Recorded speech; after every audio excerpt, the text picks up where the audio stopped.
In a small village named Umuaka, located deep in the heart of Nigeria, there lived a couple, Ada and Chinedu. They were so in love with each other. Ada got pregnant and gave birth to a baby boy. The villagers gathered to celebrate the arrival of the new life, but when they saw the baby, their joy quickly turned to whispers and frowns. Is, as he was named, had features that were unusual and considered ugly by the villagers. His skin was rough, his eyes were unusually large, and his limbs were slightly deformed. Ada held her baby close, her heart heavy with the weight of the villagers' rejection. Her husband, Chinedu, tried to comfort her, but he too felt the sting of their neighbors' cruel words. Little did they know, Is was born with a gift that would change their lives forever. As the days passed, the villagers' disapproval grew stronger. They believed that Is was a bad omen, bringing misfortune to Umuaka. Superstitions ran deep in the village, and fear spread like wildfire. Some even refused to let their children play with Isa's older siblings, Afam and Kem. The village elders, led by the stern and unyielding Chief Okafor, decided that something had to be done. They called a meeting to discuss the problem of Is. Ada and Chinedu were not invited, but they heard the whispers and knew what was happening. One evening, Chief Okafor came to Ada and Chinedu's home with a group of elders. They presented an ultimatum: either the family leaves the village, or they surrender Is to be taken away to a distant place where he would not bring misfortune to Umuaka. Ada and Chinedu were heartbroken. They couldn't imagine giving up their son, nor could they bear the thought of leaving their home. After a long and painful discussion, they made a decision. They would not abandon Is. They packed their belongings and prepared to leave the village that night. Under the cover of darkness, Ada and Chinedu, along with their children, set off on a journey to find a new place to call home. They had no destination in mind, only a desire to protect their son and find a community that would accept them. As they walked through the dense forest, they encountered many challenges. The nights were cold, and the sounds of wild animals filled them with fear. But through it all, Is remained calm and quiet, as if he understood the gravity of their situation. After several days of travel, they came upon a small, abandoned hut near a river.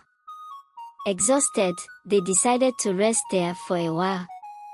One evening, Nkem fell ill with a high fever. Ada and Chinedu were frantic, not knowing what to do. As they sat by Nkem's side, Is crawled over to his sister and touched her forehead.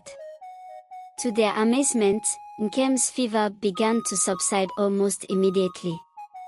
Within a few hours, she was completely well. Ada and Chinedu looked at Is in disbelief. Could their son have a special power? News of Nkem's miraculous recovery spread quickly among the nearby villagers. People started to visit Ada and Chinedu's hut, curious about the child who had healed Nkem. At first, they were skeptical, but when Is healed a woman's wound with just a touch, the doubts turned into awe. The village chief, a kind and wise man named Chief Ifoni, invited the family to stay in his village, Odim, and offered them a place to live. He believed that Isa's gift was a blessing, not a curse.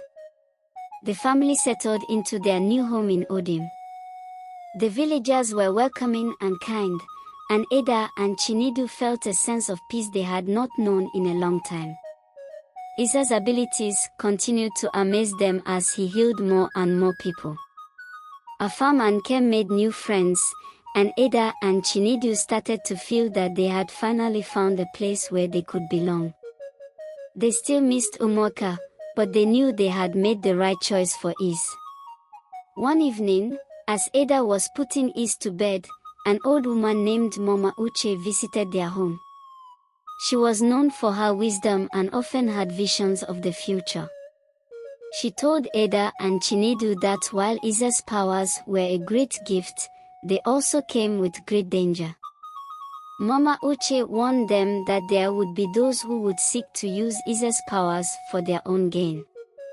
They must protect him at all costs, she said, for his gift could change the world if it fell into the wrong hands.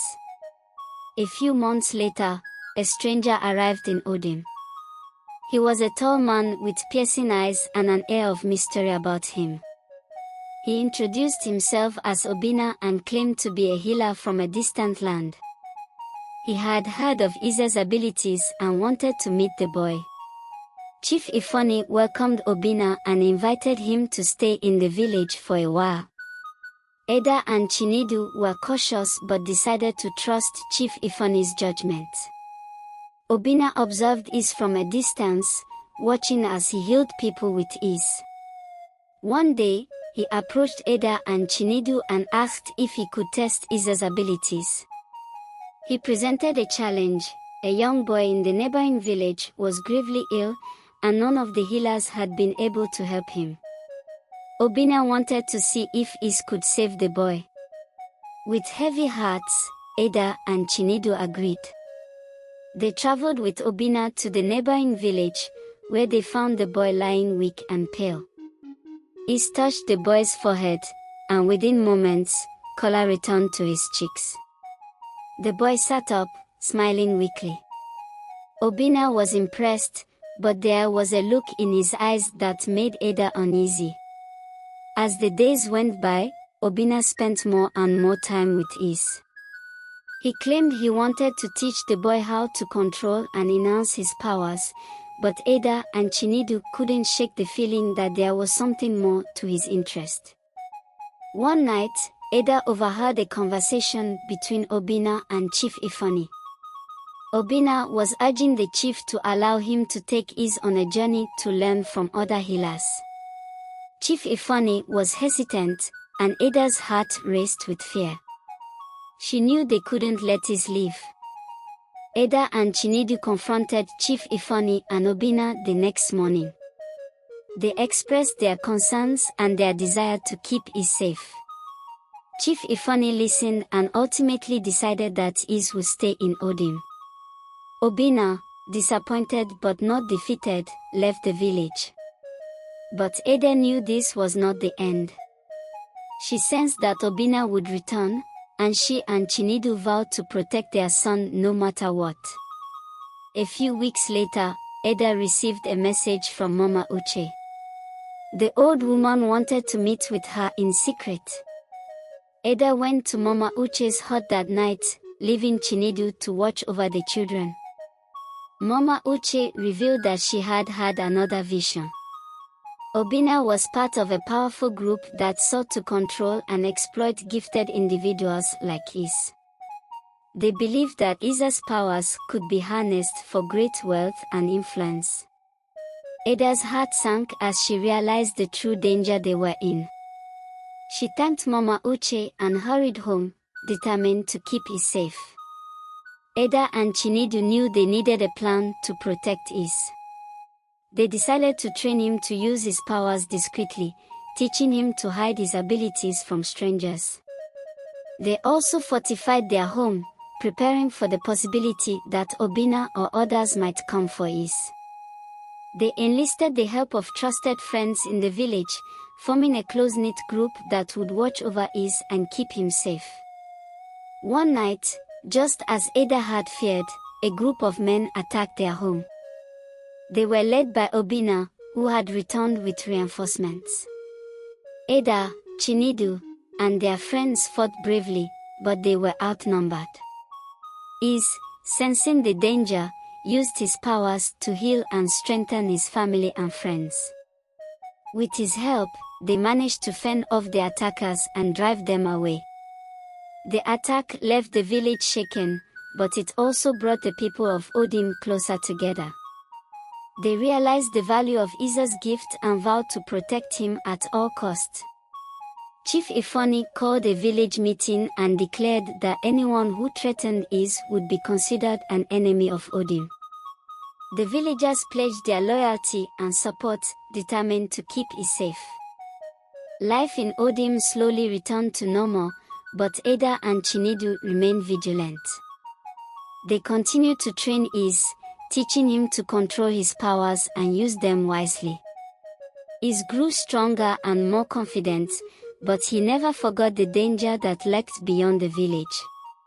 Afam and Kem also learned to be careful and watchful, always ready to protect their brother. They became a close-knit family, united by their love for each other and their determination to keep it safe. This story teaches us not to judge others based on their outward appearance or perceived shortcomings, as everyone has unique gifts and abilities that can make a positive impact on the world. I hope you enjoyed the story. Please like, subscribe, and leave a comment. It helps us grow our channel. I'll see you in our next story. Bye.